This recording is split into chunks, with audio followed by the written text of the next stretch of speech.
ما كان للمشركين أن يعمروا مساجد الله شاهدين على أنفسهم بالكفر أولئك حبطت أعمالهم وفي النار هم خالدون۔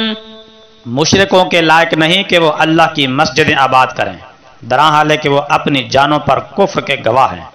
وہ ایسے لوگ ہیں جن کے عمل ضائع ہو گئے اور وہ ہمیشہ دوزخ ہی میں رہیں گے۔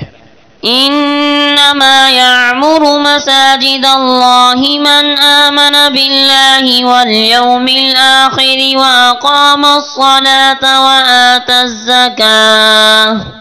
وأقام الصلاة وآتى الزكاة ولم يخش إلا الله فعسى أولئك أن يكونوا من المهتدين۔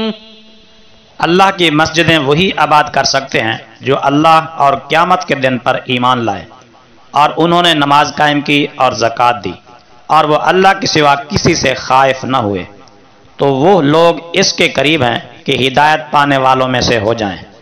أجعلتم سقاية الحاج وعمارة المسجد الحرام كمن آمن بالله واليوم الآخر وجاهد في سبيل الله لا يستوون عند الله والله لا يهدي القوم الظالمين۔ کیا تم نے حاجیوں کو پانی پلانے اور مسجد حرام کے آباد رکھنے کو اس شخص کی نیکیوں جیسا کر دیا جو اللہ اور قیامت کے دن پر ایمان لایا اور اس نے اللہ کی راہ میں جہاد کیا؟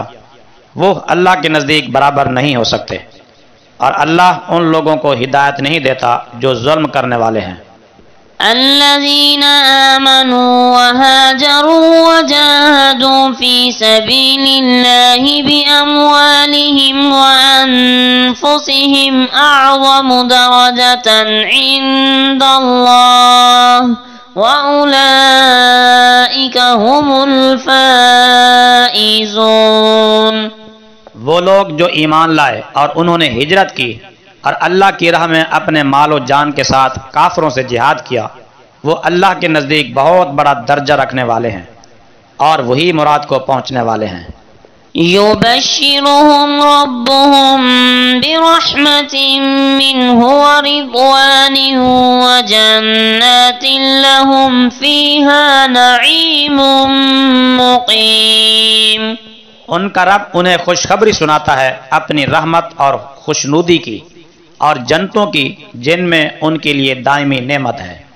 خالدین فیہا ابدا ان اللہ عنده اجر عظیم۔ ابد تک وہ ان میں ہمیشہ رہیں گے، بے شک اللہ ہی کے پاس بڑا اجر ہے۔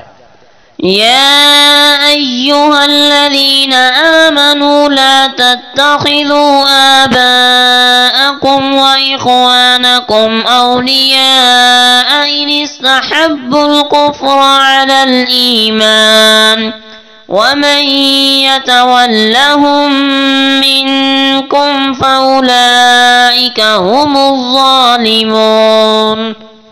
اے ایمان والو، اپنے باپ دادا اور سگے بھائیوں کو بھی دوست نہ بناؤ اگر وہ ایمان پر کفر کو پسند کرتے ہوں، اور تم میں سے جنہوں نے ان کے ساتھ دوستی کی تو وہی ظالم ہیں۔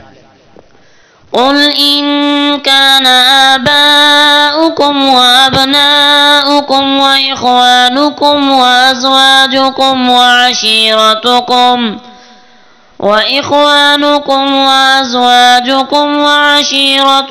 وأموال اقترفتموها وتجارة تخشون كسادها ومساكن ترضونها أحب إليكم من